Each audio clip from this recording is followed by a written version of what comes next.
It was 7 a.m. on June 4, 1942. The vast Pacific Ocean stretched endlessly in all directions as Admiral Tamon Yamaguchi paced the bridge of the Japanese aircraft carrier Hiryuu. His eyes flicked toward the horizon. His mind weighed with the immense responsibility he bore. Today was no ordinary day. He had the great honor of commanding not just one but two carriers, the Hiryuu and the Soryu. Alongside the Akagi and Kaga, they formed the heart of the Kido Butai, the most formidable carrier strike force in the world. Just 2 hours earlier, a powerful wave of 108 Japanese aircraft had taken off, bound for Midway Atoll.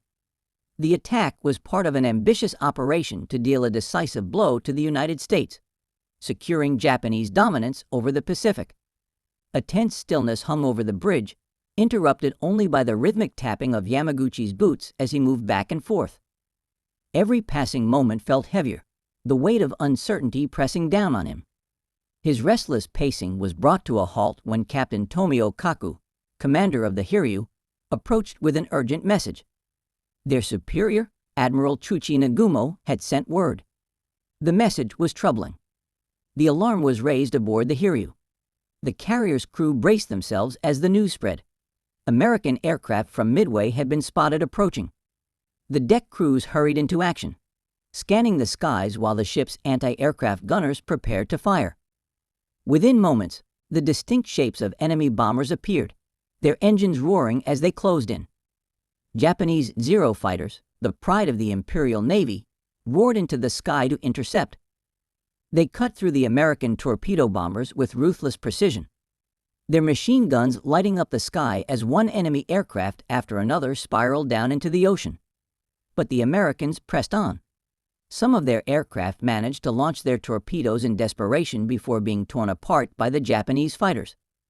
The sea churned violently as the torpedoes struck the waves, but by some stroke of fortune, none found their mark. The Hiryuu and the other carriers remained unscathed. The Japanese officers exchanged glances of relief, but there was little time to celebrate. The decision was made to launch a second attack on Midway. Below the decks, the sailors frantically worked to rearm the planes, their movements quick and mechanical, honed by months of rigorous training. It was a delicate process, requiring the careful switching of bombs and torpedoes. Half an hour passed, and only half the planes had been rearmed when another crisis emerged. The hangars were now filled with explosives, making the carriers exceptionally vulnerable should an enemy attack come at the wrong moment. And then came the news that made Yamaguchi's stomach tighten. American ships had been spotted. The exact number and type were unclear, but their mere presence was an immediate threat. Every second counted. An order arrived from Nagumo. The admiral had hesitated, caught between two conflicting strategies. Time had already been wasted, and now the Japanese carriers were caught in a precarious position. Meanwhile, Midway's air forces continued their relentless assaults. More American planes came streaking through the skies. The Kido Butei's anti-aircraft guns roared to life, sending streams of fire toward the approaching bombers. Explosions erupted as Japanese gunners struck their targets, sending several enemy aircraft spiraling into the sea. Still, the Americans refused to back down. They pressed forward, diving through the storm of gunfire to unleash their payloads. The Hiryuu shuddered under the impact of near misses, the ocean churning as bombs exploded dangerously close to the hull. Yamaguchi's frustration mounted. He couldn't understand Nagumo's hesitation. Why hadn't the other carriers launched their attack while the Hiryuu held off the enemy bombers? But now it was too late. The Japanese planes that had struck Midway earlier that morning had returned, low on fuel and desperate to land. The next half hour was consumed by the painstaking process of recovering the returning aircraft. Yamaguchi stood rigidly, barely containing his frustration as he watched the delicate operation unfold. The moment the last plane screeched to a halt, a new threat emerged. American torpedo bombers appeared over the water, flying low and steady, their intentions unmistakable. But this time, they weren't from Midway. These aircraft were the markings of the U.S. Navy. The worst fears of the Japanese had come true. The Americans had found them. The enemy was no longer just attacking from a distant island. They had brought their carriers into the fight. The Zeros that were still in the air responded with remarkable speed. They dived upon the sluggish American torpedo bombers, their machine guns tearing through the enemy formations. The skill of the Japanese pilots was on full display as one American aircraft after another fell into the sea. Yet, despite the slaughter, some of the bombers pushed through, drawing closer and closer. Those that survived the onslaught released their torpedoes, sending their deadly payload streaking silently through the water. On board the Hiryuu, the crew shouted warnings. 5 torpedoes had been spotted racing toward the starboard side. The ship's helm swung hard, maneuvering desperately to avoid impact. The massive vessel leaned sharply as it turned, barely managing to evade the incoming attack. The Japanese captains worked miracles, and against all odds, no ship in the Kido Butai was struck. A brief wave of relief washed over the fleet. The sailors cheered, celebrating their narrow escape. But Yamaguchi remained silent, his expression dark and unreadable. He knew that the battle was far from over. Then, at 10:22 a.m., he turned his gaze skyward. His breath caught in his throat. Nearly 50 American SBD Dauntless dive bombers had appeared high above. His mind raced. The Zeros were all still engaged below, fighting off the last of the torpedo bombers. There was no one left to protect the carriers from this new, even deadlier assault. The American bombers moved into position, methodically aligning themselves for their attacks. Yamaguchi watched helplessly as the sky filled with descending aircraft. From the southwest, 30 Dauntlesses peeled off, diving straight for the Kaga. The carrier's anti-aircraft gunners unleashed everything they had, sending tracer fire streaking toward the enemy. But it wasn't enough. Below deck, the Kaga's hangars were filled with bombs, torpedoes, and fuel lines. The moment the first American bomb struck, the carrier was doomed. A massive explosion tore through the ship, sending flames and smoke billowing into the sky. The force of the blast sent shockwaves across the ocean. Yamaguchi barely had time to process the horror unfolding before him when he turned east and saw another group of Dauntlesses diving toward the Soryu. He watched in grim silence as the bombs struck their mark. Fire erupted from the carrier, the explosion consuming the flight deck. The sea around the stricken ship turned black with smoke and debris. Then, out of the corner of his eye, Yamaguchi spotted a final attack run. Just 3 Dauntlesses dove upon the Akagi, the flagship of Admiral Nagumo. The first bomb was released. The bombs rained down as the battle intensifies. 2 of them narrowly miss their mark, but the third finds its target. It slams into the center of the flight deck with devastating force, punching through the lower decks before erupting into a violent explosion. In an instant, flames and debris engulfed the surrounding areas, triggering secondary detonations that ripped through the structure of the ship. The once mighty vessel shakes under the force of the blasts, metal shrieking as sections of the deck collapse. The air fills with smoke and chaos as sailors scramble to control the damage. But the devastation is overwhelming. Amid the destruction, only one carrier remains from the once feared Kido Butai. The Hiryuu, under the command of Admiral Tamon Yamaguchi, stands alone. The other carriers that form the heart of Japan's naval power lie crippled or sinking, leaving Hiryuu as the last hope. Yamaguchi watches as a wave of Japanese dive bombers, now without ordnance, turn back, their mission completed. They have done all they could. Now, Yamaguchi holds the last strike capability of the Kido Butai, and he is determined to use it. A sense of unwavering resolve settles over him. He understands the odds, but surrender is not an option. His face remains calm, though a flicker of a smile briefly crosses his lips. His second-in-command sees the silent determination in his eyes and knows what must be done. The order is given, and 24 aircraft roar to life. The pilots, led by Lieutenant Michio Kobayashi, prepare for one final attack. Their mission is clear: strike at the heart of the American fleet. The engines roar as they lift off the carrier deck, climbing into the sky. As they head toward the enemy, they encounter an unexpected threat. A formation of American aircraft appears ahead, and the Japanese escort fighters immediately break off to engage them. A chaotic dogfight erupts in the sky as bullets streak past, planes twist and dive, and explosions tear through the clouds. But as the escort fighters engage in combat, the bombers are left vulnerable. Now unprotected, they press on toward their target. At 11:55, Kobayashi sights the American fleet in the distance, approximately 25 miles away. He knows they must gain altitude before initiating their dive. He signals to his pilots, and the bombers split into two formations, climbing higher as they prepare to strike.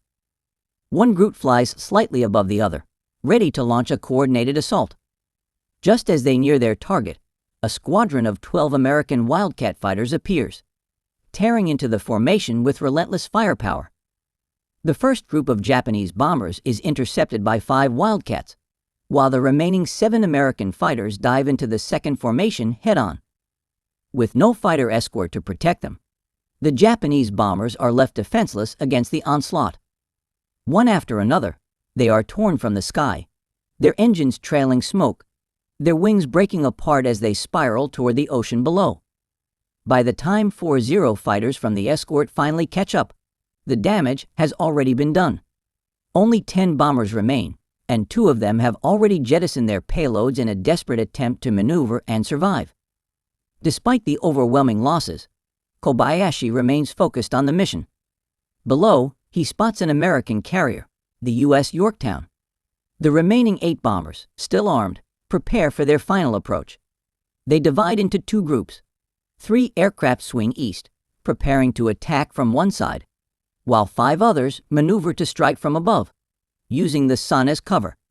Anti-aircraft guns erupt from the American ships, filling the sky with deadly shrapnel. The Japanese pilots push forward, their bravery unquestionable as they navigate through the storm of fire. One by one, bombs are released. Kobayashi, in the thick of the battle, makes his final approach when his plane is struck. Flames engulf the aircraft, but he holds steady, ensuring his payload is released before plummeting into the sea.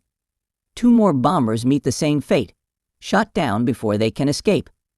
But then, 3 direct hits rock the Yorktown. The first bomb penetrates deep into the hangar deck, triggering explosions within the ship. The second detonates near the island, sending a shockwave through the structure. The final bomb slams into the elevator, causing further destruction below the deck. Smoke and fire erupt from the carrier as the remaining Japanese bombers turn away, their mission completed. Hiryuu's dive bomber unit has been decimated. 13 out of 18 bombers have been lost, along with 30 fighters. Yet, despite their losses, they have achieved something significant.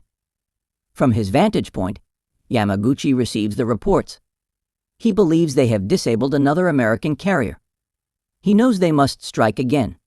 For this next assault, he turns to Lieutenant Jōichi Tomonaga, the seasoned pilot who led the morning strike on Midway. Tomonaga's aircraft had been badly damaged earlier, its fuel tanks leaking and its structure weakened. The technicians aboard Hiryuu have done all they can, patching it up for one last mission. Tomonaga understands what this means. He climbs into his cockpit, knowing there will be no return. This is a one-way mission. An hour into the flight, Tomonaga spots the American task force. One carrier appears intact, though he does not realize it is the Yorktown, which has already sustained significant damage. He orders his pilots into formation for the attack. The Japanese aircraft enter a controlled descent, preparing for a deadly torpedo assault. Tomonaga splits his forces into 2 groups, ensuring a coordinated strike from multiple angles. He pushes his damaged plane forward, aiming directly for the carrier. As he nears, an American Wildcat intercepts, its machine guns blazing. His aircraft is hit, flames consuming the fuselage. Yet with sheer determination, he holds his plane steady long enough to release his torpedo. His final act of defiance complete, his plane spirals into the ocean. He does not live to see whether his torpedo finds its mark. The torpedo misses. The others also fail to hit. American fighters and anti-aircraft fire cut down the remaining bombers, leaving nothing but wreckage in their wake. The Yorktown, despite its previous damage, still stands. But as the ship maneuvers to avoid further attacks, another wave of torpedo bombers approaches. This time, they find their mark. 2 massive explosions tear through the port side of the Yorktown, causing the ship to list sharply. The remaining Japanese planes returned to Hiryuu, battered but victorious. Yamaguchi, upon hearing their reports, believes they have taken down a second American carrier. He immediately begins planning a third strike, scheduled for 6 p.m. But his plans are shattered by a devastating report. At 3:50 in the afternoon, a Japanese scout aircraft relays alarming news.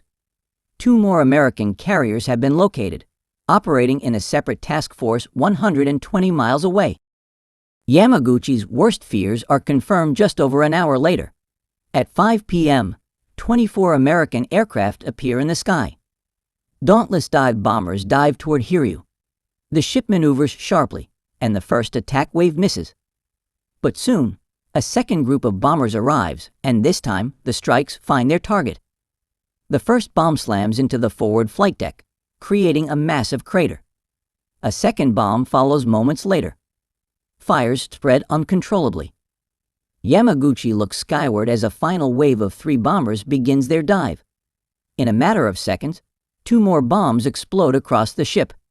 The last hope of the Kido Butai burns. By 9:23 p.m., Hiryuu drifts helplessly. Fires rage throughout the vessel. At 2:30 a.m., hundreds of survivors gather on deck. Yamaguchi, standing before them, leads them in a final salute to their homeland.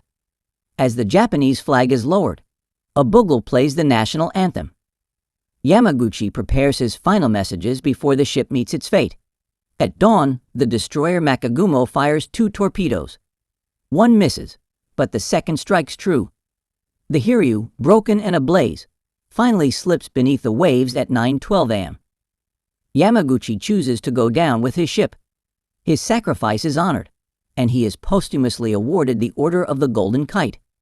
His story, along with those of the men who fought beside him, becomes legendary.